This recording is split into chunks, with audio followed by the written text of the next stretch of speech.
رمضان ایک سبق یہ دیتا ہے کہ نیت پوری ہوتی ہے. عمل کا کوئی وہ نہیں ہے کہ بھوکا رہنا کوئی بہت بڑا کمال ہے. وہ بہت سے لوگ ڈائٹنگ کے لیے بھی رہ سکتے ہیں, اس سے زیادہ بھوکے رہتے ہیں, وہ حیران کن ہوتا ہے. یہ سب ہمارے لیے نیت جو ہے مشکل ہے. یعنی اس پہ تنخواہ مقرر ہو جائے تو یہ پوری قوم بھوکی رہے گی پورے جذبے کے ساتھ. یہ کوئی مسئلہ نہیں بھوکا پیاسا رہ کے کوئی تنخواہ تھوڑی ملے گا. وہ یہ ہے کہ اس بھوک پیاس کو, اس عمل کے پیچھے تمہاری نیت کیا ہے. میں اللہ کی حضوری کے احساس میں رہنا چاہتا ہوں, مل جاتا ہے. ہم تو جیسے ٹوٹ پھوٹ جاتے ہیں ہر روزے میں, دن بھر ٹوٹے پھوٹے رہتے ہیں, لیکن صبر کو شکر بنانے میں کامیاب رہتے ہیں.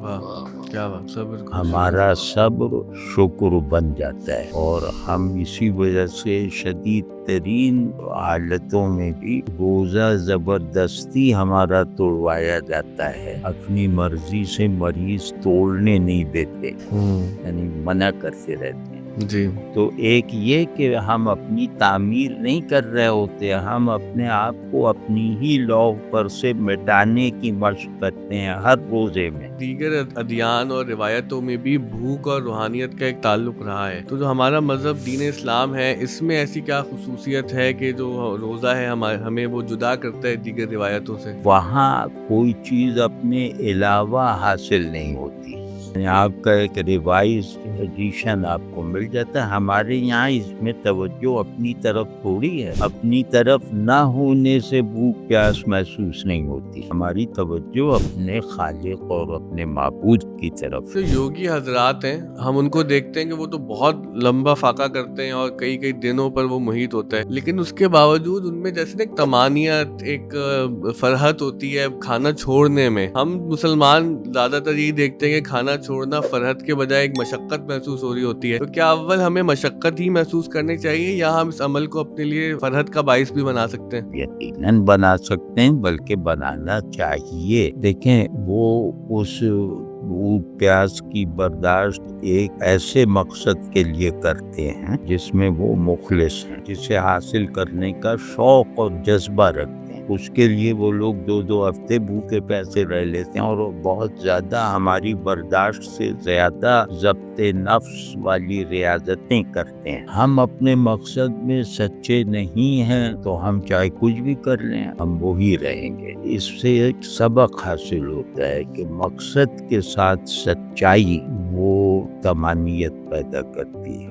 مقصد چاہے صرف روحانی ہو یا ایک ریویلڈ ریلیجن کا دیا ہوا مقصد ہو, یا تو آپ نے خود وہ مقصد پیدا کیا ہے یا یہ کہ آپ نے وہ مقصد قبول کیا ہے. روزہ جو ہے نا وہ بہت گہری چیز ہے. اللہ فرماتے ہیں کہ روزہ میرے لیے اور میں ہی اس کی اجر ہوں. اللہ تعالیٰ کیسے ہو سکتے ہیں, اور اس کا مطلب کیا کہ میں اس کی اجر ہوں؟ جو بالکل ناممکن بشارت ہو, یعنی کہ وہ اللہ بھی دے تو آدمی اسے لٹرل مفہوم میں نہیں لے سکتا. اس سے بڑی بشارت کیا ہو اگر یہ ہو جائے کہ اللہ کی نعمتیں لینی ہیں یا اللہ کو لینا ہے. تو وہ ہم بھی انصار کی طرح یہ جواب دیں گے نا جو انہوں نے رسول اللہ صلی اللہ علیہ وسلم سے عرض کیا کہ ہمیں اللہ چاہیے. جیسے اللہ کا محتاج ہونے میں فخر ہے نا, ویسے ہی اللہ سے ڈرنے میں فخر ہے کہ یار ہم ڈرتے ہیں. اللہ سے محبت کے دعوے میں شرم ہے, اس سے ڈرنے کا اعلان فخر ہے, اور یہ ہر آدمی کر سکتا ہے. میں جیسے جھوٹ موٹی کہتی ہوں میں اللہ سے ڈرتا ہوں, تو یہ جھوٹے ہونے میں بھی فخر ہے. کاش ہم یہ سب جھوٹ موٹی کہتے. تو ہمارا تو سارا زور جو ہے وہ مجنون بننے پہ ہے. اس کا جیسے ایک ورق کی طرح ہے, یہاں خشیت کے احوال لکھے ہوئے ہیں, یوں پلٹتے ہیں تو یہاں محبت کے احوال لکھے ہیں. تو یہ خشیت اور محبت کو ہم کیفیت بنا دیتا ہے, یعنی اللہ سے نہ ڈرنا برا لگنے لگتا ہے. اور اسی سے معرفت بنتی ہے. اگر یہ ہوگی تو معرفت. یہی معرفت. ہم جس سے ڈرتے ہیں اسی پر مرتے ہیں. جب آپ کا شعر ہے نا، اس سے ڈرتا بھی ہوں اس پہ مرتا بھی ہوں، ایک ہی حال ہے جس کے ہیں نام دو. ہمارے یہاں احترام رمضان بل پاس ہوا کہ جس میں لوگوں پر یہ پابندی عائد کی گئی کہ آپ پبلکلی کھاتے پیتے نظر نہ آئے. تو اس میں غیر مسلم جو ہمارے طبقات ہیں، بوڑھے ہیں، بچے ہیں، وہ خواتین جن پہ ایام میں روزے نہیں ہوتے، تو وہ ایک سماج میں ایک رد عمل آیا کہ بھائی کہ روزہ کیا ایسی عبادت ہے کہ جو ریاست اب نافذ کرے اور کوئی کھاتا پیتا ہوا نظر نہ آئے، یا پھر فرد کو اختیار ہونا چاہیے کہ وہ اپنے شوق سے روزہ رکھے. نہیں، اس بالآخر اختیار کی بات ہے، ورنہ ریاست اگر روزہ رکھنے پہ مجبور کرے گی تو روزہ چھوڑنے والوں کی تعداد بڑھ جائے گی. تو جو رکھنا چاہتا ہے رکھے. نماز نہ پڑھنے والوں کو بھی تو اس معاشرے اور اس نظام نے قبول کر ہی رکھا ہے نا. جی. تو بلکہ اب تو نماز پڑھنا گویا کم تری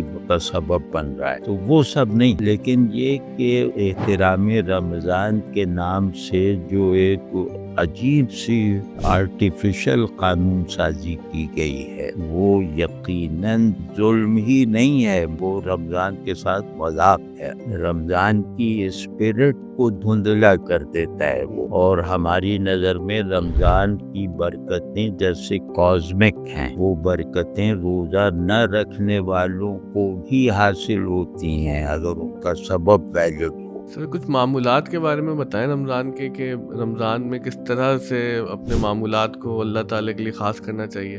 ایک آپ کو اس کا عمل عرض کرتا ہوں، وہ بہت مفید ہے، اور آپ کو جیسے روزے کی حقیقت اس کا ذائقہ سا محسوس ہونے لگے گا. یہ ہوا کیسی چلی ہے تنہا یا یہ ہوا، یعنی رمضان میں باہر کی ہوا جو ہے وہ باطن کو پربہار رکھتی ہے، وہ سانس لینے کے عمل کو بھی روحانی بنا دیتی ہے. اس شعر میں جیسے یہ بھی، یہ ہوا کیسی چلی ہے تنہا یا ہر نفس لم یزلی ہے تنہا یا.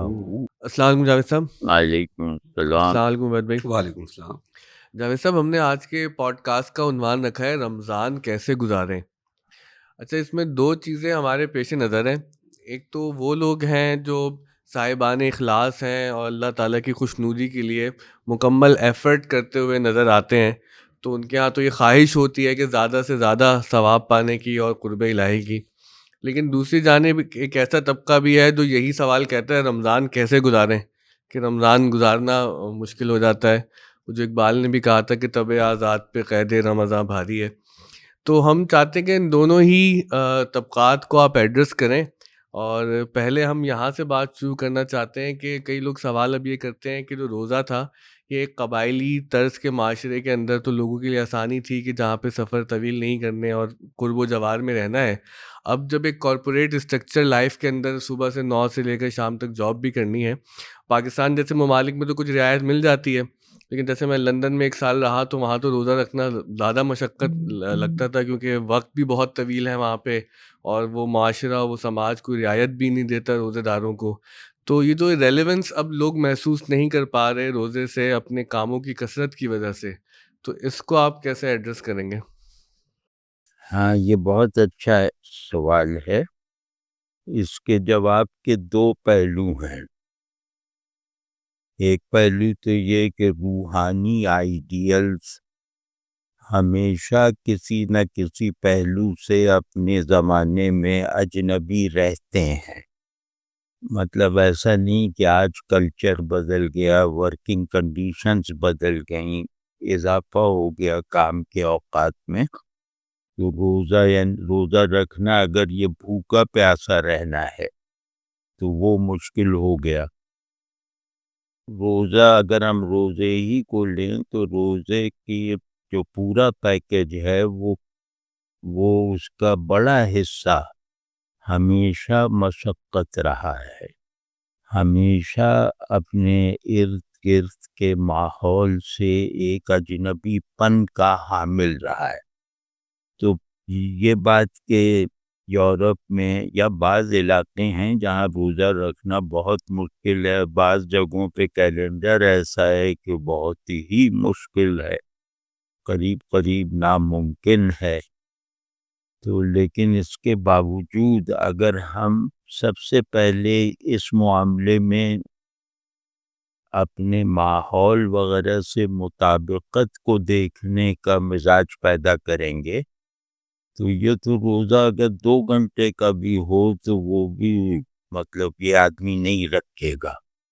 جو ماحول کو اور اپنی سچویشن کو روزہ نہ رکھنے کی طرف لے جا رہا ہے، اور اس آدمی کے لیے روزے کی فرضیت اگر ساقط ہو جائے تو یہ خوشی کی بات ہوگی.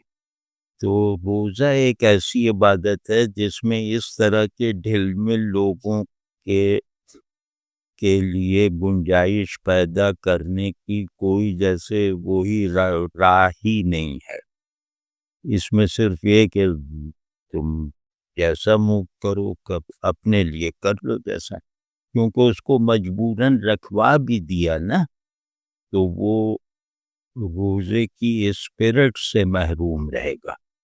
روزہ اصل میں ایک بہت بڑا سمبل ہے. اچھا یہ صرف بھوکا پیاسا رہنا یا بعض خاص اعمال وغیرہ کا نام نہیں ہے. تو جو اس کی سمبولک معنویت نہیں سمجھ رہا، اسے اپریشیٹ نہیں کر رہا، تو رمضان کو اس کی کوئی ضرورت نہیں ہے کہ وہ اس کے لیے خود کو نرم بنائے. پہلی بات تو یہ کہ جو جدید مائنڈ سیٹ ہے وہ اب اچھے بھلے مذہبی مزاج کے لوگوں کو ان کی مذہبیت کے حوالے سے نقصان پہنچا رہا ہے، اور ان کے اندر ایک کرافٹڈ ریلیجوسٹی پیدا کر رہا ہے. وہ کرافٹڈ ریلیجوسٹی یہ ہے کہ وہ حالات اور یہ حالات اور، جی یعنی حالات کی تبدیلی کو اتنا زیادہ ڈیسائیسو بنانے کا رویہ یہ تاریخ میں کبھی نہیں موجود رہا مسلمانوں میں یا کسی بھی روایت میں. یہ جو بنیادی رویہ ہے یہ انحراف کا رویہ ہے. تو ہمیں یا تو اس آدمی کا دل بدلنا ہے، دماغ بدلنا ہے. وہ اس ایک سوال تک محدود نہیں ہے. تو اس ایک سوال کو اگر ہم ایڈریس کریں گے تو اس کے پاس 4 اور سوالات ہیں.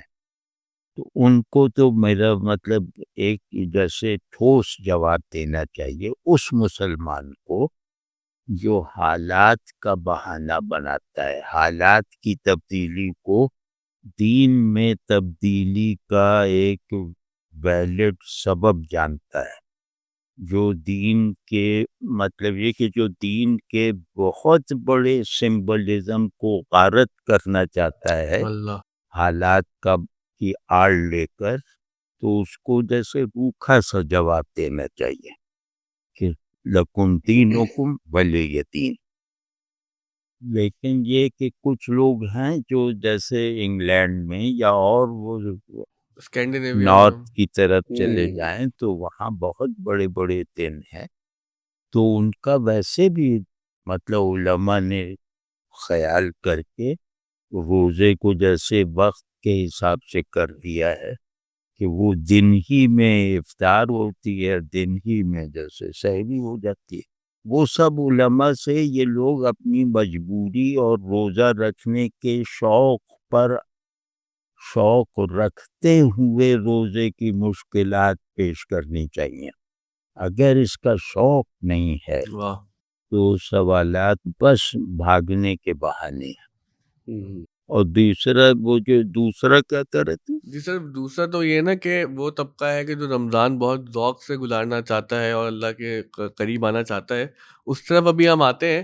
ایک اس میں نا ایک متنازع سا سوال ہے وہ پاکستان کے کانٹیکس میں، کہ ہمارے ہاں احترام رمضان بل پاس ہوا کہ جس میں لوگوں پر یہ پابندی عائد کی گئی کہ آپ پبلکلی کھاتے پیتے نظر نہ آئیں. تو اس میں غیر مسلم جو ہمارے طبقات ہیں، بوڑھے ہیں، بچے ہیں، وہ خواتین جن پہ ایام میں روزے نہیں ہوتے، تو وہ ایک سماج میں ایک رد عمل آیا کہ بھائی کہ روزہ کیا ایسی عبادت ہے کہ جو ریاست اب نافذ کرے اور کوئی کھاتا پیتا ہوا نظر نہ آئے، یا پھر فرد کو اختیار ہونا چاہیے کہ وہ اپنے شوق سے روزہ رکھے؟ نہیں، اس بالآخر اختیار کی بات ہے، ورنہ ریاست اگر روزہ رکھنے پہ مجبور کرے گی تو روزہ چھوڑنے والوں کی تعداد بڑھ جائے گی۔ تو جو رکھنا چاہتا ہے رکھے، آپ نماز نہ پڑھنے والوں کو بھی تو اس معاشرے اور اس نظام نے قبول کر ہی رکھا ہے نا، جی تو بلکہ اب تو نماز پڑھنا گویا کم تریب کا سبب بن رہا ہے، تو وہ سب نہیں، لیکن یہ کہ احترام رمضان کے نام سے جو ایک عجیب سی آرٹیفیشل قانون سازی کی گئی ہے، وہ یقیناً ظلم ہی نہیں ہے، وہ رمضان کے ساتھ مذاق ہے، رمضان کی اسپرٹ کو دھندلا کر دیتا ہے وہ، اور ہماری نظر میں رمضان کی برکتیں جیسے کازمک ہیں، وہ برکتیں روزہ نہ رکھنے والوں کو بھی حاصل ہوتی ہیں اگر ان کا سبب ویلڈ ہو۔ تو اگر کوئی غیر مسلم ہے، کوئی بیمار ہے، کسی کو راستہ چلتے پیاس لگ گئی ہے، وہ وہاں کہیں سے پانی پیتا ہوا سر عام پیے گا، وہ نظر آ جائے تو مجھے اور آپ کو اور یا ریاست کو اس چیز کا کوئی حق نہیں ہے کہ وہ تجسس کرے۔ یہ سیدنا عمر کا بنایا ہوا قانون ہے کہ چھاپا اندر نہ مارو، جی جی ٹھیک ہے نا، تو یہ نہیں، یہ ہیومن پرائیویسی کی بے احترامی ہے، کیونکہ آدمی رمضان سے بڑا ہے، تو وہ آپ اس کی بڑائی کو بلیٹل کر کے اس کو تحقیر کا نشانہ بنا کر رمضان میں چھپی ہوئی عظمتوں اور برکتوں اور معنویتوں کو گویا روزے داروں تک پہنچنے سے روک رہے ہیں۔ اچھا، یہ جو رمضان کا جو مطلب فوری مطالبہ ہے کہ کھانے پینے سے جو گریز ہے، اس سے جو دیگر اخلاقی جو مطالبے ہیں دین کے، جس پہ طبیعتاً کچھ طبیعت کے کچھ ہمارے رذائل ہوتے ہیں، کچھ ارادے کے رذائل ہوتے ہیں، کچھ ذہنی رذائل ہوتے ہیں، تو کھانے پینے کی ممانعت سے ان رذائل کو کیا ہم قابو پا سکتے ہیں ان چیزوں سے؟ کیونکہ یہ تو صرف ایک تزکیہ نفس کا صرف ایک پہلو ہے، باقی عبادتیں تو پورا سال ویسی ہی رہتی۔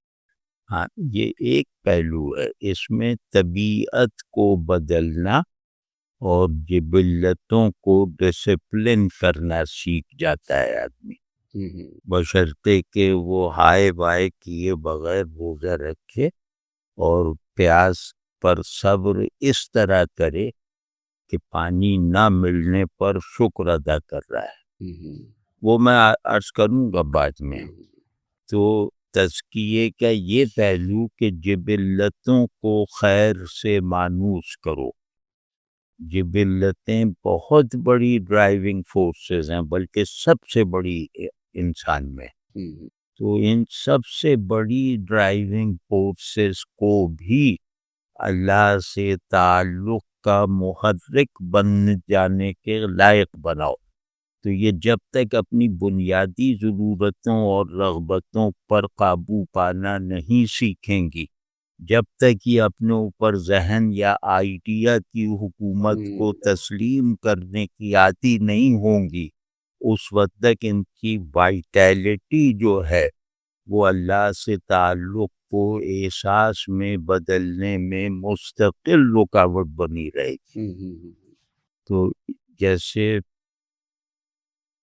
میں نے نفس کی ایک خواہش کو، جس خواہش سے مغلوب ہو جانا نارمل ہے، اس خواہش پر قابو پا لینا گویا کرامت سمجھا جاتا ہے، ان آدمیوں کے دماغ میں یہ تصور ہے۔ تو ایک مہینہ میں نے اس کراماتی فضا میں خود کو رکھا، اور وہ ایک مہینہ اگر ان 4-6 اڑیل گھوڑے ہیں، ان کو میں نے لگام دینے میں کامیابی حاصل کیے رکھی، تو پھر یوں سمجھ لیں کہ کم از کم ایک گھوڑا تو رام ہو جائے گا نا آگے چل کر، پھر اگلے رمضان دوسرے کو کر لیں گے۔ مطلب یہ کہ یہ اپنی شخصیت کے جو سب سے طاقتور اور بے اختیار کر دینے والی قوتوں کو کلمہ پڑھانا ہے، ہاں تو اس ذمہ داری کے ساتھ، اور ان کی شمولیت کے بغیر اللہ کا تعلق بھی بے رس ہے۔ کیا بات سر، یہ فرمائے جو بھوک کے حوالے سے عبید بھائی نے بات شروع کی ہے، تو یہ کہا جاتا ہے کہ دیگر ادیان اور روایتوں میں بھی بھوک اور روحانیت کا ایک تعلق رہا ہے، تو جو ہمارا مذہب دین اسلام ہے اس میں ایسی کیا خصوصیت ہے کہ جو روزہ ہے ہمیں وہ جدا کرتا ہے دیگر روایتوں سے؟ دیگر روایتوں میں صرف تزکیہ مقصود ہوتا ہے، یعنی ریاضت کہتے ہیں مثال طور پہ اپنے اندر روشنی دیکھنے کے لیے، اپنے تخیل کی رسائی میں اضافہ کرنے کے لیے، یعنی وہاں میں ہی مسافر ہوں اور میں ہی منزل ہوں، صحیح۔ تو وہ بہت زیادہ سبجیکٹیو ہوتا ہے یا آکلٹ کی طرح تصور ہوتا ہے۔ ہمارے یہاں یہ اتنی سبجیکٹیوٹی کے ساتھ نہیں ہے، اور دوسرے یہ کہ اس کا مقصود تزکیہ نہیں ہے، اس کا ذات راہ تزکیہ ہے کہ روزہ رکھو تقوی کے ساتھ۔ دوسری روایتوں میں اکثر میں روحانیت نام ہے اپنے آپ کو کم سے کم بایولوجیکل رکھنے میں کامیابی کا، تو وہ جو ہے وہ اس کے لیے بھی بھوک پیاس بلکہ اس سے آگے بھی پابندیاں ہیں اور بہت زیادہ ہیں، تو وہاں کوئی چیز اپنے علاوہ حاصل نہیں ہوتی، یعنی آپ کا ایک ریوائز ایڈیشن آپ کو مل جاتا ہے۔ ہمارے یہاں اس میں توجہ اپنی طرف تھوڑی ہے، اپنی طرف نہ ہونے سے بھوک پیاس محسوس نہیں ہوتی، ہماری توجہ اپنے خالق اور اپنے معبود کی طرف ہے۔ سر جیسے جو یوگی حضرات ہیں، یوگی حضرات ہم ان کو دیکھتے ہیں کہ وہ تو بہت لمبا فاقہ کرتے ہیں اور کئی کئی دنوں پر وہ محیط ہوتا ہے، لیکن اس کے باوجود ان میں جیسے نا ایک طمانیت، ایک فرحت ہوتی ہے کھانا چھوڑنے میں۔ اچھا، ہم مسلمان زیادہ تر یہی دیکھتے ہیں کہ کھانا چھوڑنا فرحت کے بجائے ایک مشقت محسوس ہو رہی ہوتی ہے، تو کیا اول ہمیں مشقت ہی محسوس کرنی چاہیے یا ہم اس عمل کو اپنے لیے فرحت کا باعث بھی بنا سکتے ہیں؟ یقیناً بنا سکتے ہیں، بلکہ بنانا چاہیے۔ دیکھیں، وہ پیاس کی برداشت ایک ایسے مقصد کے لیے کرتے ہیں جس میں وہ مخلص ہیں، جسے حاصل کرنے کا شوق اور جذبہ رکھتے ہیں، اس کے لیے وہ لوگ 2 ہفتے بھوکے پیسے رہ لیتے ہیں، اور وہ بہت زیادہ ہماری برداشت سے زیادہ ضبط نفس والی ریاضتیں کرتے ہیں، تو کیونکہ وہ اپنے مقصد میں سچے ہیں تو واقعی جیسے بہت فلفلڈ لوگ ہوتے ہیں۔ ہم اپنے مقصد میں سچے نہیں ہیں تو ہم چاہے کچھ بھی کر لیں ہم وہی رہیں گے، تو اس سے ایک سبق حاصل ہوتا ہے کہ مقصد کے ساتھ سچائی وہ طمانیت پیدا کرتی ہے۔ مقصد چاہے مطلب صرف روحانی ہو یا ایک ریویلڈ ریلیجن کا دیا ہوا مقصد ہو، یا تو آپ نے خود وہ مقصد پیدا کیا ہے یا یہ کہ آپ نے وہ مقصد قبول کیا ہے، تو روزہ جو ہے نا وہ بہت گہری چیز ہے جس میں ہم ابھی رفتہ رفتہ جیسے بات کریں گے۔ جیسے وہ سر آتا ہے نا کہ اللہ فرماتے ہیں کہ روزہ میرے لیے اور میں ہی اس کی اجر ہوں، تو یہ مقصد اللہ تعالیٰ کیسے ہو سکتے ہیں اور اس کا مطلب کیا ہے کہ میں اس کی اجر ہوں؟ ہاں، جو بالکل ناممکن بشارت ہو، یعنی کہ وہ اللہ بھی دے تو آدمی اسے لٹرل مفہوم میں نہیں لے سکتا، صحیح بات۔ تو اس سے بڑی بشارت کیا ہوگی؟ اگر یہ ہو جائے کہ اللہ کی نعمتیں لینی ہیں یا اللہ کو لینا ہے، تو وہ ہم بھی انصار کی طرح یہ جواب دیں گے نا جو انہوں نے رسول اللہ صلی اللہ علیہ وسلم سے عرض کیا کہ ہمیں اللہ چاہیے، اور ہمیں معلوم ہے کہ اللہ جیسا کہ ہے وہ نعوذ باللہ وہ ہم سے گلے تو بھی ملنے لگے گا، لیکن یہ آئیڈیا اتنا بڑا ہے کہ اس کا تصور بھی محال ہونا، جیسے مجھے اپنے نفس کے تزکیے میں سب سے زیادہ قوی قوت کی طرح اپنے اندر عمل کرتا دکھائی دیتا ہے۔ تو اسی وجہ سے مقاصد اپنی وسعت کو دیکھ کر نہیں بنانے چاہیے، مقاصد اپنے اختیار کے بیریئرز کو توڑوا دینے والے ہونے چاہیے۔ تو رمضان میں ایک جو مصلحت ہے وہ بھی یہ ہے کہ ہماری بے اختیاری سکڑنے لگتی ہے۔ بے اختیاری سکڑنے لگتی ہے، اس کو سر تھوڑا سا اور ایکسپلین کریں۔ نہیں، جیسے یہ کہ عام دن میں اتنا روزہ رکھنا، اتنی پابندیاں کرنا، تو اور پھر وہ روزہ بھی رکھتے ہیں، قرآن شریف بھی پڑھ رہے ہیں، گر پڑھ رہے ہیں، آنکھیں بند ہو رہی ہیں، یہ سب ریاضت ہے نا، لیکن 3 دن بعد ہمیں یہ لگنے لگتا ہے کہ یہ جو چیزیں ہمارے اختیار سے باہر، اور اپنے بارے میں جو ہمارا تصور تھا جس کیپیسٹی کا، اس کیپیسٹی سے بھی باہر کی چیزیں اس میں سما رہی ہیں۔ واہ واہ واہ۔ اس کو کہتے ہیں بے اختیاری کم ہونا۔ اور بھی مطلب یہ کہ میں اللہ کے قرب میں رہنا چاہتا ہوں، لیکن اللہ کے قرب کے آثار، احوال یا اس کا تصور، معیاری تصور، وہ میرے اختیار سے باہر ہے، میں اس پر فوکس نہیں کر سکتا۔ 1 منٹ بھی کر لوں تو بہت بڑی بات ہے، لوگ 1 منٹ بھی اس طرح فوکس نہیں کر سکتے کہ جیسے وہ ان کا ایکسپیرینس بن رہا ہے، واضح ہے نا؟ تو رمضان میں گھنٹوں اس ایکسپیرینس میں رہتے ہیں، چاہے وہ چند لوگ ہوں، لیکن وہ گھنٹوں اس ایکسپیرینس میں رہتے ہیں، چاہے وہ افطار کا سامان خرید رہے ہوں بازار میں۔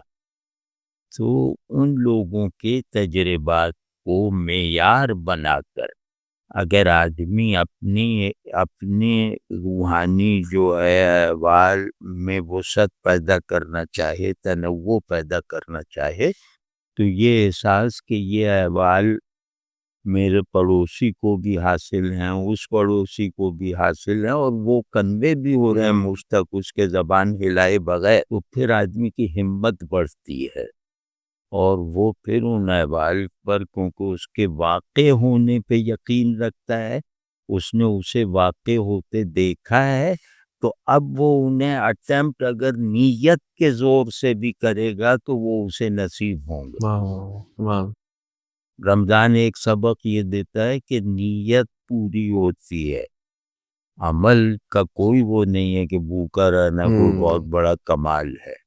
وہ ظاہر ہے اگر آپ دیکھیں تو اتنی دیر بھوکا پیاسا رہنا نہیں، ہمارے حساب سے وہ کوئی مشکل کام نہیں ہے، وہ بہت سے لوگ ڈائٹنگ کے لیے بھی رہ سکتے ہیں، اس سے سخت کرتے ہیں، اس سے زیادہ بھوکے رہتے ہیں، وہ حیران کن ہوتا ہے وہ۔ یہ سب ہمارے لیے نیت جو ہے مشکل نہیں، وہ یعنی اس پہ تنخواہ مقرر ہو جائے تو یہ پوری قوم بھوکی رہے گی پورے جذبے کے ساتھ، تو یعنی کہ یہ کوئی مسئلہ نہیں بھوکا پیاسا رہ کے کوئی تمغہ تھوڑی ملے گا، وہ یہ ہے کہ اس بھوک پیاس کو جو تمہارے لیے اختیار میں پوری طرح آیا ہوا عمل ہے، جو تمہاری صلاحیتوں کے گیون صلاحیتوں کے عین مطابق ہے، تو اس عمل کے پیچھے تمہاری نیت کیا ہے؟ تو باڈی جو ہے وہ اپنی ساخت کو جیسے بدلتے ہوئے بائیولوجیکل جو آپ کا دباؤ ہے وہ اس عمل سے کم ہوتے ہوتے اب آپ کی نیت کو ابھرنے کا موقع دیتا ہے۔ وہ کیا ہے کہ میں مثال طور پر میں اللہ کی حضوری کے احساس میں رہنا چاہتا ہوں، سبحان تو مل جاتا ہے۔ اور یہ عموماً رمضان کے علاوہ بھی یہ احساس یہ احوال رہنے چاہیے۔ ہاں، اگر رمضان اس کی کسوٹی ہے کہ 11 مہینے آپ خام خیالی میں رہے ہیں یا واقعی تھا وہ۔ سر آپ وہ فرمایا تھا ایک دفعہ کہ انڈیا جب آپ گئے تھے تو وہاں پر یوگیوں سے آپ کا ایک مکالمہ ہوا تھا کہ ہمارے یہاں بے بسی ہے اور جو ان کے یہاں نہیں ہے، تو وہ اگر آپ تھوڑا سا بتائیں۔ وہ بے بسی کا، اس بے بسی کے کئی پہلو ہیں۔ اچھا یاد دلا دیا کہ ایک یوگی صاحب سے ہم نے کہا، یوگیوں میں کہا تھا کہ ہمارے یہاں بے بسی ہے، وہ آپ کی روایت میں نہیں ہے۔ تو اس کو انہوں نے سنتے ہی جیسے اپریشیٹ کیا، کیونکہ ہم نے یہ بنا کے نہیں کہا تھا کہ یہ آپ کا نقص ہے اور ہمارا کمال ہے، وہ یہ تو وہ اسے اپنا کمال سمجھتے ہیں۔ تو انہوں نے کہا بالکل جس چیز کو آپ تمانیت کہہ رہے ہیں نا، جو ان میں دکھائی جی دیتی ہے، وہی اس بات کا ثبوت ہے کہ بے بسی ان میں نہیں پائی جاتی، اور ہمارے چہرے جو ہیں وہ ہونٹ خشک ہوتے ہیں، آنکھیں نمناک ہوتی ہیں اور یوں یوں جھونکے آ رہے ہوتے ہیں، تو یہ بری باتیں نہیں ہیں، یہ بے بسی کا اظہار ہے۔ ایک تو یہ، اور دوسرے ہمارے یہاں رمضان عبادات کا مجموعہ ہے، ریاضتوں پہ یہ تو ہم بے وقوف لوگ ہیں جو اس کو سختی دیکھتے ہیں بھوک پیاس میں، ہم ایسے احمق ہیں کہ ہم تھوڑی سی سختی کو رمضان کی پہچان بنائے ہوئے ہیں اپنے اندر، تو وہ سختی بھی چلو برداشت کرنا بے بسی سے کرنا ہے نا، ہم اس سختی کو بہت فاتحانہ انداز سے تھوڑی سیلیبریٹ کرتے ہیں۔ افطار میں گھڑی دیکھے جا رہے ہیں اور اس میں حرج نہیں سمجھتے، شرماتے بھی نہیں، یار کب اذان ہوگی، اور اذان ہوتے ہی جو فتوے لے لے کر ٹوٹتے ہیں کہ اذان روز افطار میں جلدی کرنی جی چاہیے، تو وہ سب بہت اچھا ہے، مطلب وہ اچھا لگتا ہے کہ انہوں نے اپنی کمزوریوں کو اللہ کے قرب کا ذریعہ بننے میں رکاوٹ نہیں بنایا۔ واہ خیر، تو بے بسی کا ایک مطلب یہ ہے کہ ہم کوئی اپنے آپ کو بڑا ہوتے ہوئے دیکھ ہی نہیں رہے، یہ مسلم سائیکی ہی نہیں ہے کہ وہ رمضان میں یوگی کی طرح خود میں حقیقت کو مینیفیسٹ ہوتے ہوئے گرو کرتے ہوئے دیکھ رہا ہے ریاضتوں کے ذریعے سے، تو وہ بے بس۔ ہم تو جیسے ٹوٹ پھوٹ جاتے ہیں ہر روزے میں، دن بھر ٹوٹے پھوٹے رہتے ہیں، لیکن صبر کو شکر بنانے میں کامیاب رہتے ہیں۔ واہ کیا بات، صبر کو ہمارا صبر شکر بن جاتا ہے، واہ واہ اور ہم اسی وجہ سے شدید ترین حالتوں میں بھی روزہ زبردستی ہمارا توڑوایا جاتا ہے، اپنی مرضی سے مریض توڑنے نہیں دیتے، یعنی منع کرتے رہتے ہیں۔ جی تو ایک یہ کہ ہم اپنی تعمیر نہیں کر رہے ہوتے، ہم اپنے آپ کو اپنی ہی لوح پر سے مٹانے کی مشق کرتے ہیں ہر روزے میں۔ دوسرا یہ ہے کہ عبادت جو ہے اللہ کے آگے جھکنا، اور اس جھکنے کی مقدار فرض کیا معین ہو کہ اتنی رکعت تراویح میں پڑھنی ہے، اتنی رکعت یہ، تو یہ گویا اس سارے عمل کو ہماری مرضی اور ہماری حکومت سے نکال دیتا ہے، ہمیں یہ پابندی کا احساس دلاتا ہے، چاہے وہی پابندی خوشگوار ہو جاتی تو ہم کامیاب ہیں، اور وہی پابندی اگر بوجھ بن جاتی تو ہم ناکام ہیں، لیکن پابندی کا ہونا اور پابندی میں کو نبھانے کے لیے اپنے اوپر جبر کرتے رہنا، یہ ہمارے یہاں مطلوب ہے۔ تو یہ والی بے بسی جو ہے وہ یوگیوں میں یا دیگر روحانی ڈسپلنس میں نہیں دکھائی دے۔ کہ یا اللہ کوئی یوگی کو اگر پتہ چل جائے نا کہ یہ 40 دن کا چلہ کر رہا ہوں، تو اسے اگر 30ویں دن یہ پتہ چل جائے اس کے اپنے نظام کے مطابق کہ نہیں بھائی یہ 40 دن میں تو مقصود نہیں حاصل ہوگا، تو وہ 30ویں دن نکل آئے گا قلعے سے، وہ اگلے 10 دن انتظار نہیں کرے گا۔ ہمارے یہاں وہ چاہے لاکھ کا ہو کہ روزہ جو ہے وہ 20 دن میں ختم ہو گیا بس نکل آؤ، تو ہم نہیں نکلیں گے۔ حالانکہ دل سے خواہش ہے کہ یار یہ رمضان ختم کب ہوگا، لیکن یہ کہ نکلیں گے نہیں۔ یہ چیزیں جو ہے نا ہمارے یہاں جو ایک پیراڈاکسیکل اقداری جو نظام ہے نا جو احوال میں بھی ہے، وہ بہت قیمتی چیز ہے، وہ معروف مذہبی روایتوں میں کم دکھائی دیتی ہے۔ ہمارے یہاں اس سے ہر روزے دار جیسے اس کے ایکسپیرینس سے گزرتا ہے اور فائدہ اٹھائے نہ اٹھائے یہ الگ بات ہے۔ تو یہاں ہاں وہ میں جو کہہ رہا تھا کہ بے بسی بندگی کو کہا ہے، ان سے جو کہا ہے نا جی کہ اپنا ناچیز ہونا، اپنا بندہ ہونا اور کچھ قوانین کا پابند ہونے کا احساس، بڑھتا ہوا احساس، تو یہی بے بسی نے بندگی کو دوسرا نام اگر آپ کچھ دینا چاہیں تو بے بسی بھی ایک درست عنوان ہے۔ اچھا ہے عبید بھائی، یہ تو پوچھیں گے تقویٰ کیا ہوتا ہے، لیکن ذرا فلسفیانہ اصطلاحوں میں پوچھیں کچھ۔ ہاں نہیں، تقویٰ کے حوالے سے کچھ سوال تھا کہ جیسے یہ کہ اللہ کے ساتھ جو ہے وہ خشیت کا جو ایک انسان کا جو تعلق ہے، اور پھر اس میں محبت کا احساس بھی ساتھ ہونا چاہیے، تو پھر اس کے بارے میں کچھ بتائیے کہ یہ رمضان ہی میں خاص کر یہ اس چیز کا زیادہ اہتمام ہونا چاہیے، یا زندگی میں ہم وقت یہ ایک چیز جو ہے وہ اور یہ رہنی ہے چاہیے؟ سب سے پہلے تو یہ ہے کیا تقویٰ؟ آپ بتائیے۔ اچھا، ہم آپ سے نہ پوچھیں۔ نہیں بتائیے، کوئی بات نہیں، کچھ بتا دیجیے تب۔ اللہ کا خوف، یعنی کہ اللہ کی رضا انسان کو حاصل رہے، وہ ناراض نہ ہو، تو یہ انسان کا تقویٰ ہے، اور صحیح خوف خشیت یہی جس کو ہم بات، کہتے ہیں۔ یعنی کہ خشیت و تقویٰ ہم معنی ہیں۔ اب عرض کرتا ہوں کہ خشیت جیسے بیج ہے، تقویٰ اس کا پھل ہے۔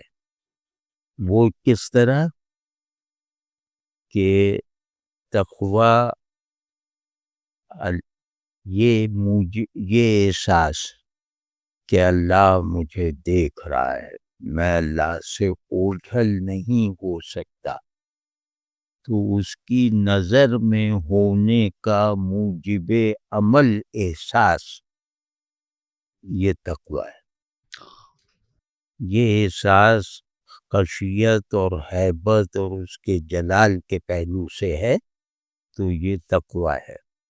اور یہ احساس اگر اس کے جمال کے اور رحمت کے پہلو سے ہے تو یہ محبت ہے۔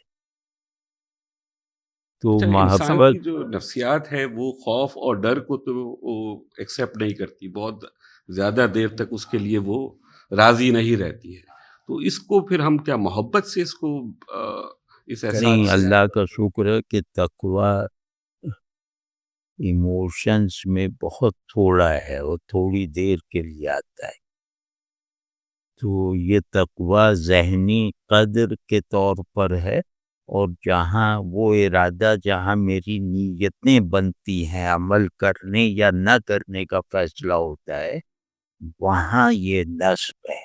اچھا اچھا، یعنی یہ آپ کے ارادوں کی اصلاح، آپ کی نیتوں کی اصلاح کرتا ہے، اور آپ کے دماغ کو وہ کمانڈ نہیں دینے دیتا نفس کو جس کی بنیاد پہ گناہ وجود میں آتے ہیں، جس کی بنیاد پہ نافرمانی وجود میں آتی ہے۔ تو تقویٰ کا سینٹر جو ہے، کوارٹر ہے، وہ ذہن ہے، اور جب اس میں آدمی سچا ہوتا رہے، کمال کے راستے پہ جائے، تو پھر تقویٰ اپنے پوری تفصیل یا اپنے کامل جوہر کے ساتھ قلب کی پراپرٹی بنتا ہے. قلب وہ طاقت ہے جو ذہن کی کمانڈ کو بھی کنٹرول کرتا ہے اور اس کمانڈ کے نفس میں واقع ہو جانے والے نتائج پر بھی قابو رکھتا ہے. یہ ایک سپریم سی اتھارٹی ہے. تو جو اگر خشیت قلب کا کانٹینٹ بن گئی جو بننا چاہیے، مطلب یہ لازم ہے کہ ہم اس کے طلبگار رہیں کوشش کے ساتھ، تو وہ پھر اس کا جیسے ایک ورق کی طرح ہے کہ یہاں خشیت کے احوال لکھے ہوئے ہیں، یوں پلٹتے ہیں تو یہاں محبت کے احوال لکھے ہیں. تو یہ خشیت اور محبت کو ہم کیفیت بنا دیتا ہے، یعنی اللہ سے نہ ڈرنا برا لگنے لگتا ہے. اور اسی سے معرفت بنتی ہے. اگر یہ ہوگی تو معرفت یہی معرفت کہ ہم جس سے ڈرتے ہیں اسی پر مرتے ہیں. سر آپ کا شعر ہے نا، اس سے ڈرتا بھی ہوں اس پہ مرتا بھی ہوں، ایک ہی حال ہے جس کے ہیں نام دو. تو سر یہ پھر یہ ڈیولپ کیسے کریں اس کو، بلکہ سب سے پہلے اٹین کیسے کریں، پھر اس کے بعد دوسرا مرحلہ یہ ہے کہ اس کو ڈیولپ کیسے کریں کہ یہ پروان چڑھے ہمارے اندر، اور رمضان کے کانٹیکس میں خاص. اور اس کا کوئی میتھڈ ہے، کوئی لفظوں کی کوئی بات ہے یا قرآن کا کوئی کانٹیکسٹ ہے؟ کہ کس طریقے سے اس احساس کو ہم اپنے احوالی طور کے اوپر اپنے اندر جو ہے وہ اجاگر کریں؟ میرے خیال میں 3-4 چیزیں ہیں، وہ کوئی یہ طے کر کے نہیں بتا سکتے کہ یہ قرآن ہے. جیسے قرآن خشیت کا جنریٹر ہے، خشیت قرآن سے مناسبت کا ایک انعام ہے. یہ ممکن نہیں ہے کہ کسی کو ذہنی یا طبعی اور قلبی سطح پر قرآن سے تھوڑی سی بھی مناسبت نصیب ہو گئی ہو تو وہ خشیت سے نامانوس رہے. یعنی کہ اس کا جو قرآن کا جو ایک وہ احساس میں کنورٹ ہونا ہے نا، یعنی قرآن کا تاثیری نظام یہ خشیت کے دائرے میں چلتا ہے. مطلب اس کا جو اس میں حرکت تاثیر کی خشیت والی ہے، اور اس حرکت میں شامل ہو جاتی ہیں پھر محبت، معرفت، اطاعت. لیکن اللہ جس طرح اللہ کا جلال ذاتی ہے، جمال سے پاتی ہے. جلال کا درجہ بڑا ہے نا، بلند ہے جلال. جلال یعنی بزرگی، تو اللہ سب سے بڑا ہے. یہ آپ کو کوئی گستاخانہ اظہار عشق نہیں کرنے دے گا، یہ پہلے ہی ہیبت تاری ہوگی. ٹھیک ہے نا؟ تو اب اس ہیبت کا ادب احساسات میں آپ نے پورا کر دیا، یعنی کہ یہ ہیبت احساسات میں آ گئی، یہی پھر محبت ہے.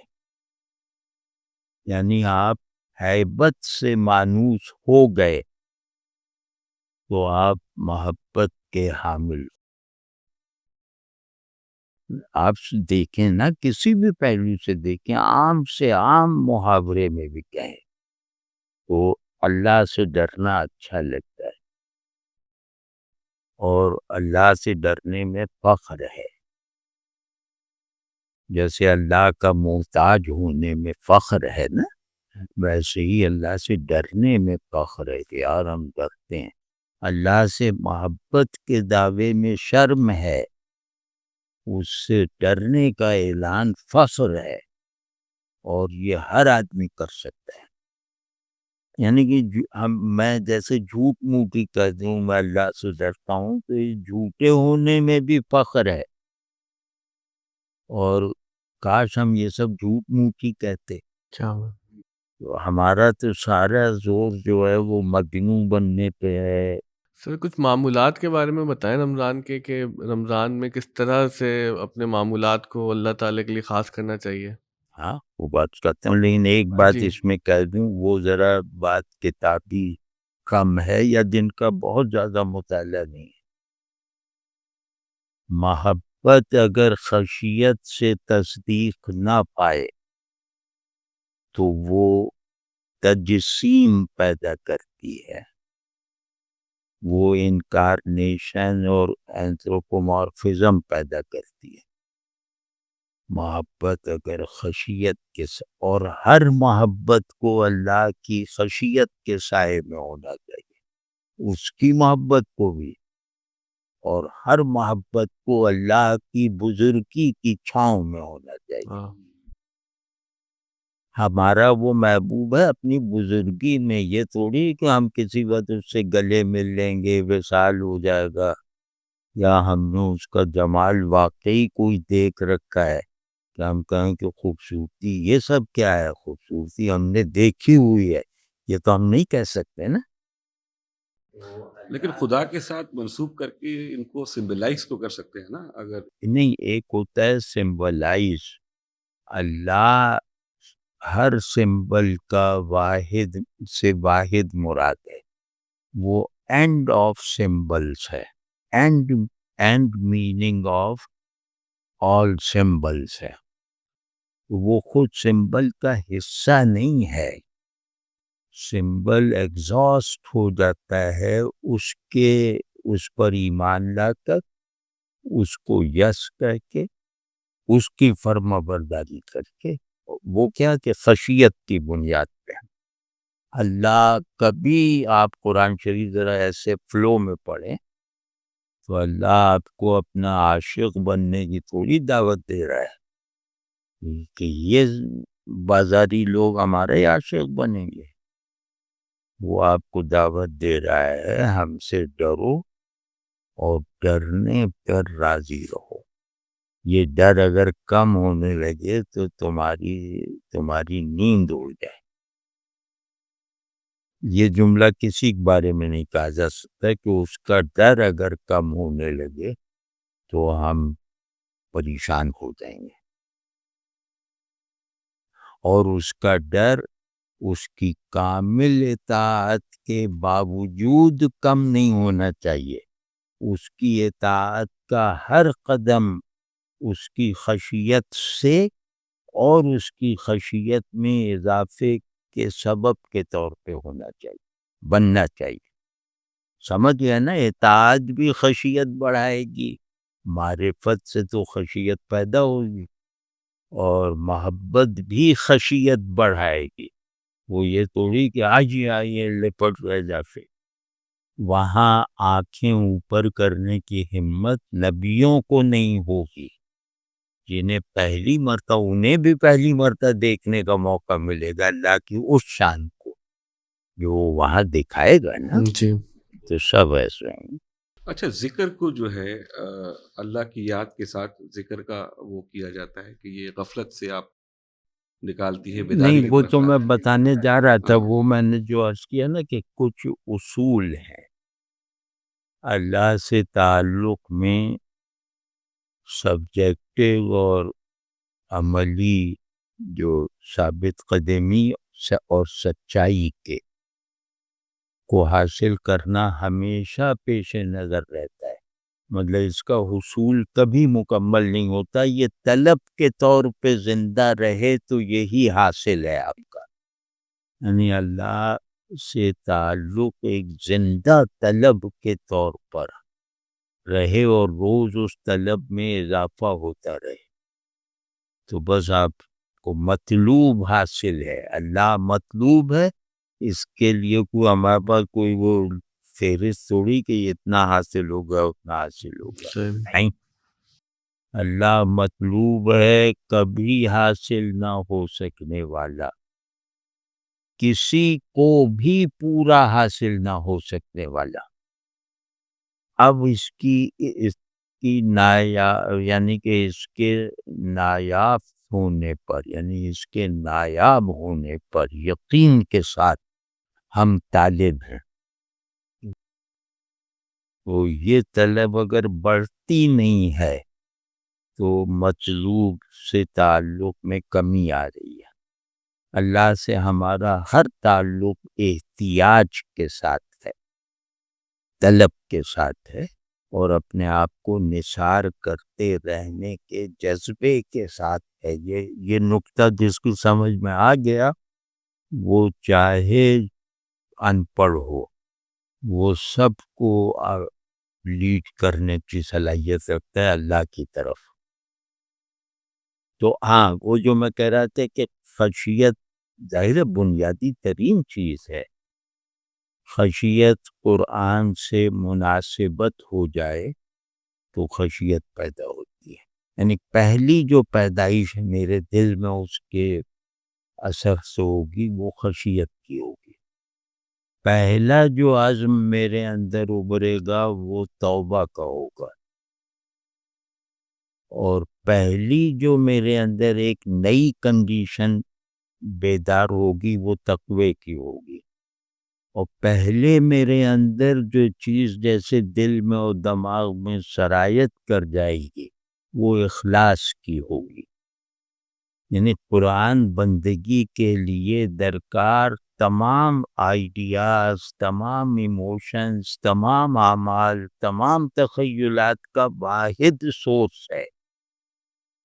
تو اب اگر آپ کو قرآن سے مناسبت ہوگی نا تو آپ دیکھیں آنسو نکلنے لگیں گے. یعنی آپ کو یہ لگے گا سمجھ میں کچھ نہیں آ رہا لیکن رونا آ جائے گا.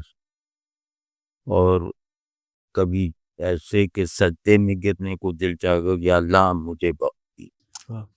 سمجھ ہے نا جلال کی آیت وغیرہ آئے شکر کی آئے گی تو اس میں بھی کوئی جذب نہیں طاری ہوگا کہ یہ تمال آپ ڈالنے لگے. وہاں شکر بھی ندامت کے ساتھ محسوس ہوگا.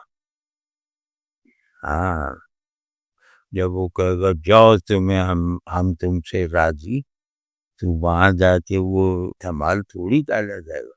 وہ کہیں گے وہ اور ڈوب جائیں گے. رضا کا سرٹیفکیٹ آدمی کو مزید بے بس کرے گا، مزید عاجز کرے گا، مزید اسے ڈرائے گا. اللہ کی رضا کو حاصل کیے رکھنے والے لوگ یعنی جن کے لیے رضا تقدیر میں لکھ دی گئی ہے وہ یہاں ڈرے رہتے ہیں اپنی نمازوں اور ایمان کی سلامتی کے لیے. تو ہاں وہ کہہ دوں قرآن کو چاہے ایک رکوع پڑھیں، ادب سے پڑھیں اور زینت اختیار کر کے پڑھیں اور ترجمے کے ساتھ دیکھتے جائیں. جہاں اللہ اپنا تعارف کروائے وہیں سجدے میں گر جائیں. جہاں اللہ کہے کہ میں سزا دوں گا وہیں توبہ کرنے لگیں، تلاوت میں وقفہ کر کے توبہ کرنے لگیں.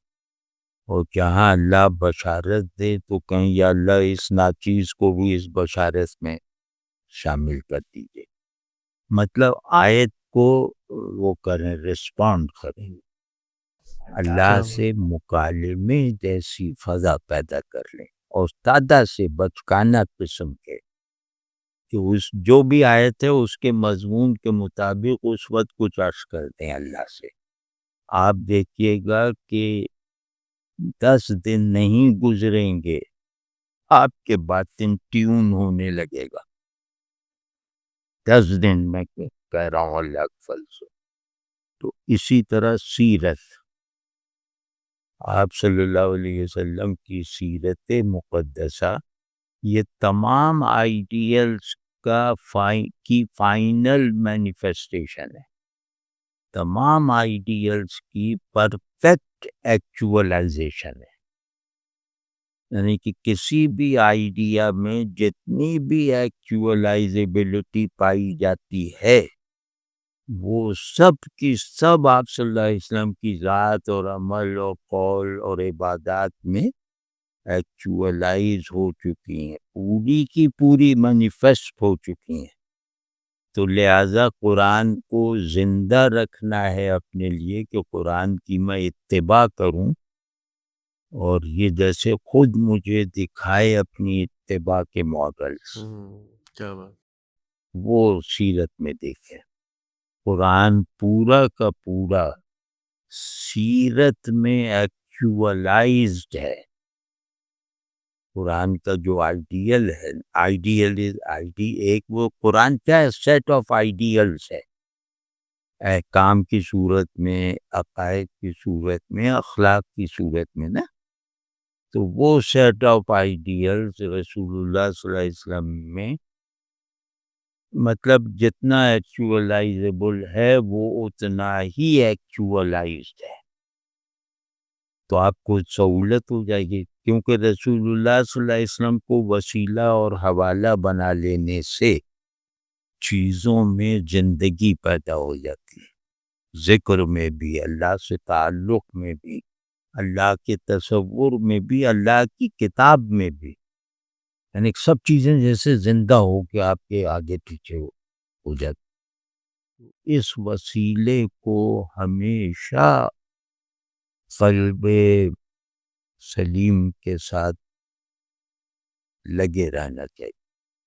تو اب آپ سیرت پڑھیں اور آپ کو اپنا قرآن پڑھا ہوا یاد آنے، تقویٰ کیا ہوتا ہے؟ اب آپ یہ کہنے کے لائق ہو جائیں تقویٰ کیا ہوتا ہے، یار یہ لغت وغیرہ میں آ ہی نہیں سکتا، یہ دیکھو رسول اللہ صلی اللہ علیہ وسلم سے تقویٰ یہ دکھائی دیا، پھر پورا مطلب دکھائی دینے والا بن جاتا ہے، وہ پڑھنے والا مطلب نہیں رہ جاتا۔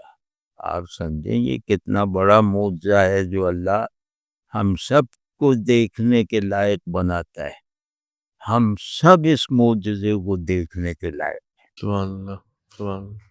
وہ سر دیکھ لو رسول۔ سر اس میں وہ بچوں کے حوالے سے بھی میں پوچھنا چاہ رہا تھا کہ جیسے ہم سنتے ہیں کہ اللہ تعالیٰ 70 ماؤں سے بڑھ کے محبت کرتا ہے، تو بچوں کو یہ بتایا جاتا ہے کہ جیسے تم اپنی والدہ کو سلام کرتے ہو، والد کی مزاج پرسی کرتے ہو، تو ایسے ہی نماز کے وقت اللہ تعالیٰ کے حضور بھی سجدہ ریز ہونا چاہیے۔ تو یہ طریقہ مؤثر ہے؟ کیونکہ اب ہم دیکھتے ہیں نا کہ والدین اور بچوں کے تعلق میں بھی جو آج کل مسائل پیدا ہو گئے ہیں، تو اللہ تعالیٰ کے تعلق سے اس مثال کو پیش کرنا کیسا ہے؟ اور دوسرا یہ کہ پھر ہم رمضان میں کس طرح سے بچوں کو روزے اور نماز کی طرف راغب کریں؟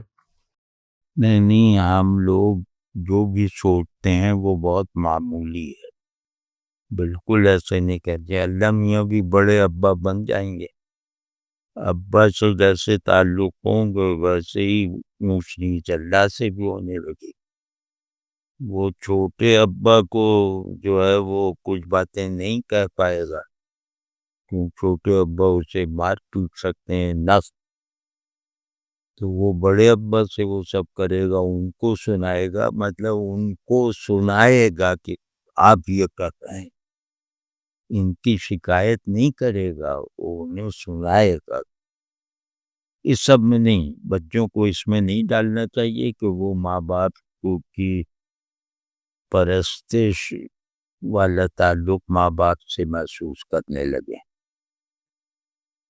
بچوں کو سب سے پہلے اپنے آپ سے محبت جیسے سیکھ ہی لیتے ہیں، پھر یہ باور کروانا چاہیے کہ کچھ چیزیں ایسی ہیں کہ جو ہم سے بھی زیادہ تمہیں محبوب ہونی چاہیے، یعنی اپنے آپ کو ان کی فائنل ڈیسٹینیشن نہ بنائیں، ان کے احساسات محبت یا ان کے خوف کی۔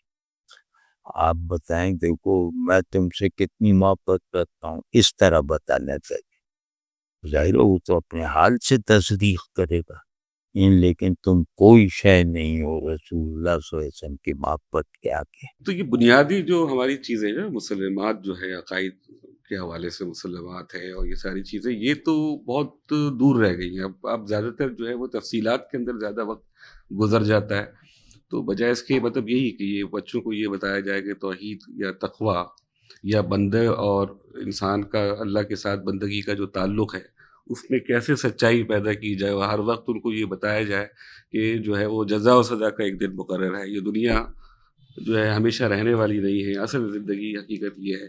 اب یہ وہ مسلمات ہیں کہ جو کہ دین کا اصل ہے، مگر ہم دیکھتے ہیں کہ وہ باقی ساری چیزوں کے اندر بہت تفصیلات کے اندر جب ہم چلے جاتے ہیں تو بنیادی جو چیز تھی جو ایز اے جوہر تھی دین کا، وہ تو کئی یاد ہی نہیں رہتی لوگوں کو۔ ہاں نہیں وہ تو اب تو سب تفصیلیں آرائشی ہیں نا، کہ اجمال سے جان چھوٹی رہے، اتنی تفصیل پیدا کر دو کہ جو اصل ہے جس کی یہ تفصیل ہے وہ سب میں دفن ہو جائے، کہ توحید یہ ہے، توحید ذوقی یہ ہے، توحید عبادی و فلاں توحید کی قسمیں کرتے کرتے وہ اپنے پیر کے معبود بنانے میں صرف کر دیں کہ علم غیب یہ ہے، وہ تو ذاتی ہے، یہ عطائی ہے، یہ سب کر کر کے نہ عطائی سے کوئی تعلق رہ جائے گا نہ ذاتی سے کوئی مناسبت ہے. یہ سب نہیں. تربیت تبلیغ نہیں ہے. تربیت استعداد کو بڑھانا ہے دنیاوی اصطلاحات. جیسے بچہ محبت کرے، بچہ لوگوں کو اپنی چیزیں دے، بچہ بلا خوف سچ بولے. مطلب یہ کہ آپ لوگ اس کے لیے سچ بولنا مشکل نہ بنا دیں کہ وہ گلاس توڑ دے تو چھپائے مت، کہہ دے، کیونکہ اسے معلوم ہے کہ اس کے والدین اسے کچھ نہیں کہیں گے اور بلکہ سچ بولنے سے خوش ہوں گے. وہ سچ بولنے پر آپ کا غصہ اترتا ہوا دیکھے. تو اس طرح یہ کرے. گھٹیا پن سے بچائیں، سخاوت سکھائیں، بڑوں کا ادب سکھائیں، چھوٹوں سے پرشفقت سکھائیں، برابر والوں کی ذمہ داری کا احساس سکھائیں. برابری کی دوستی ذمہ داری عائد کرتی، وغیرہ وغیرہ. تو جو بنیادی محاسن اخلاق اور جو بنیادی مائنڈ آئیڈیاز ہیں جو ایمان کے لیے، جیسے قبولیت گاہیں ہیں ایمان کی، ان کو آپ تازہ کر دیں اور وہ تازہ کریں ان کے ارد گرد کے ماحول سے. یہ زیادہ آپ یہ سب کریں گے نا کہ اللہ چاہتا ہے کہ اس کو کرو، جہاد کیا ہمارے بزرگوں نے، اتنی محنت کی اور یہ کیا، تو وہ اب دنیا ایسی ہو کہ میں پاگل ہوں کہ اتنی محنت کروں. تو اس کو ایک شروع ہی سے ناگواری اور عدم مناسبت پیدا ہو جائے گی اگر آپ دینی آئیڈیلز اس کے سامنے فرض کے طور پر، فرائض کے طور پہ پیش کریں. کبھی مبلغ نہ بنیے، کبھی خدائی فوجدار نہ بنیے. آپ اس کی فطرت کو اس کی نمو کے عمل میں غالب رکھیے. وہ فطرت جو قرآن بتاتا ہے کہ یہ ہے، اس فطرت کو جیسے ہی آپ غلبہ دیں گے اس کی نشو و نما میں، تو وہ پھر اپنا فیصلہ غلط نہیں کرے گا.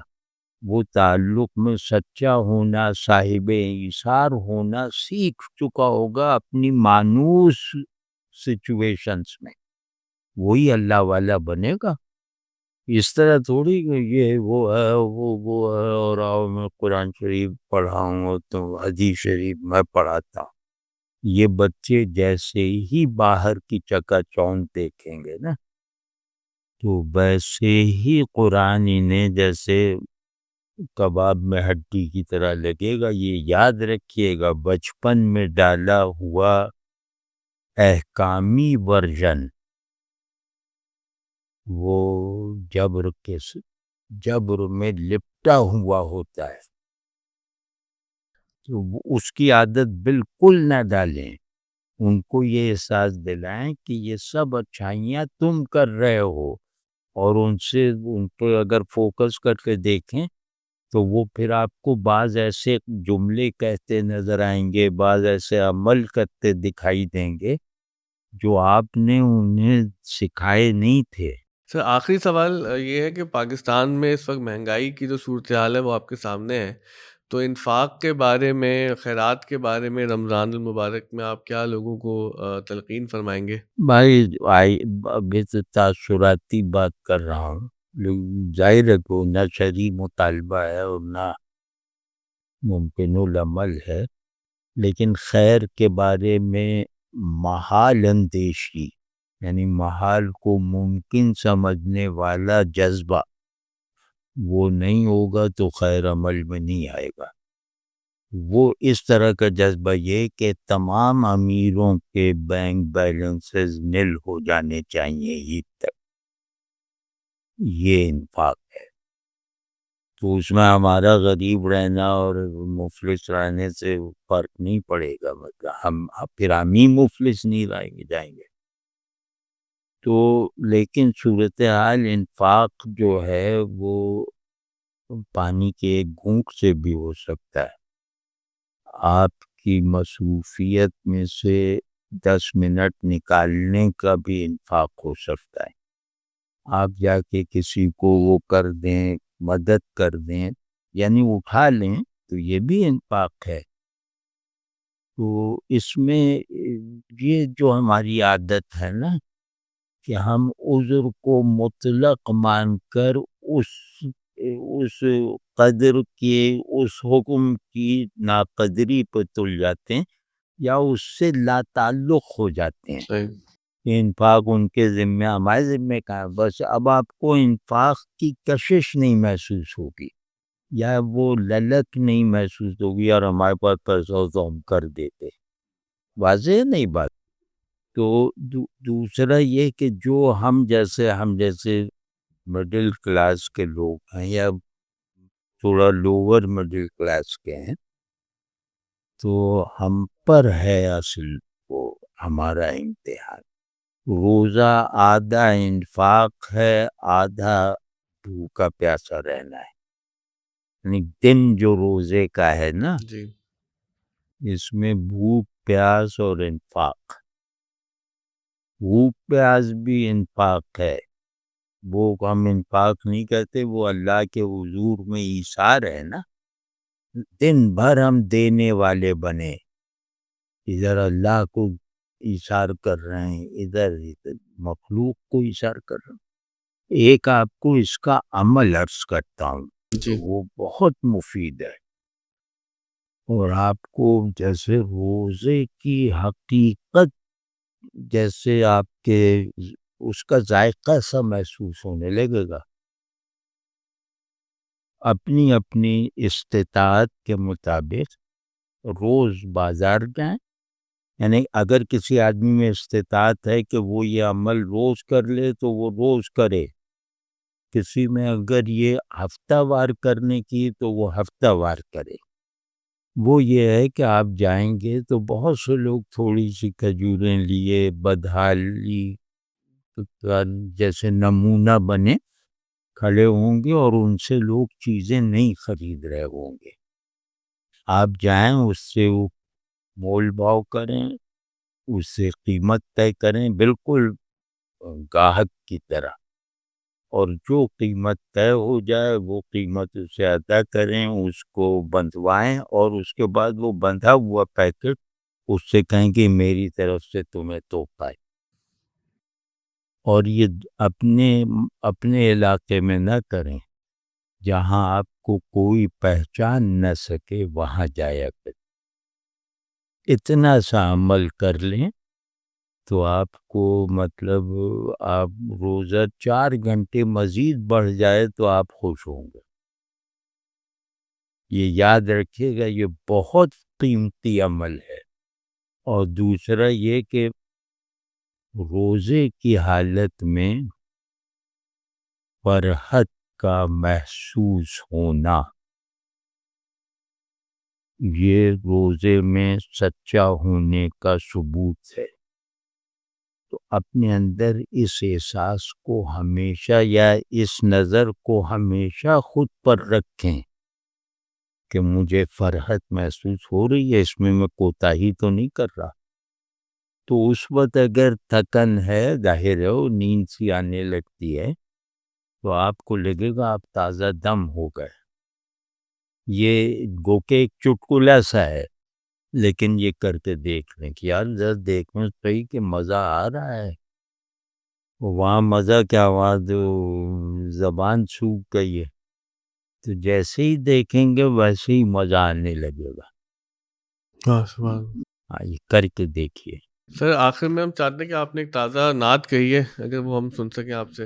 ہاں جی، یہ نعتیہ غزل ہے، اور یہ عرض کرتا ہوں ابھی کچھ دن پہلے ہی مکمل ہوئی ہے. یہ ہوا کیسی چلی ہے تننا ہا یا ہو. ہاں. یہ ہوا یعنی رمضان میں باہر کی ہوا جو ہے وہ باطن کو پربہار رکھتی ہے. وہ سانس لینے کے عمل کو بھی روحانی بنا دیتی ہے. اس شعر میں جیسے یہ بھی ہے، یہ ہوا کیسی چلی ہے دننا ہا یا ہو، ہر نفس لم یزلی ہے تننا تننا ہا یا یا ہو. ہو. غیب جیسے ابدی ہے ابدی ویسے ہی، غیب جیسے ابدی ہے ابدی ویسے ہی مستی دی غزلی ہے واہ سبحان اللہ. تننا ہا یا ہو.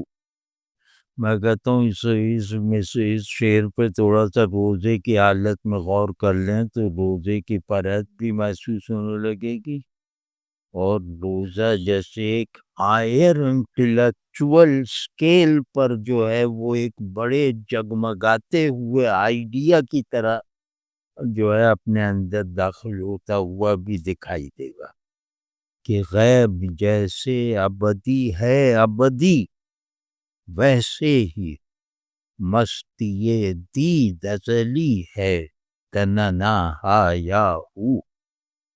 شعلہ طور سے روشن ہے چراغ در دوست، واہ شعلہ شعلہ طور سے روشن ہے چراغ در دوست، یہ کوئی اور گلی ہے واہ واہ.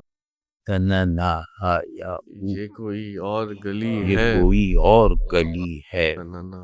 تننا ہا یا ہو. ایک دہلیز پہ خورشید نے حسب معمول، واہ ایک دہلیز پہ خورشید نے حسب حسب معمول. معمول جنتی دھوپ واہ ملی ہے سبحان اللہ. جنتی تننا ہا یا دھوپ ملی ہو. ہے، کیا بات ہے. ایک دہلیز پہ خورشید نے حسب معمول واہ واہ جنتی دھوپ ملی ہے واہ. تننا ہا یا ہو.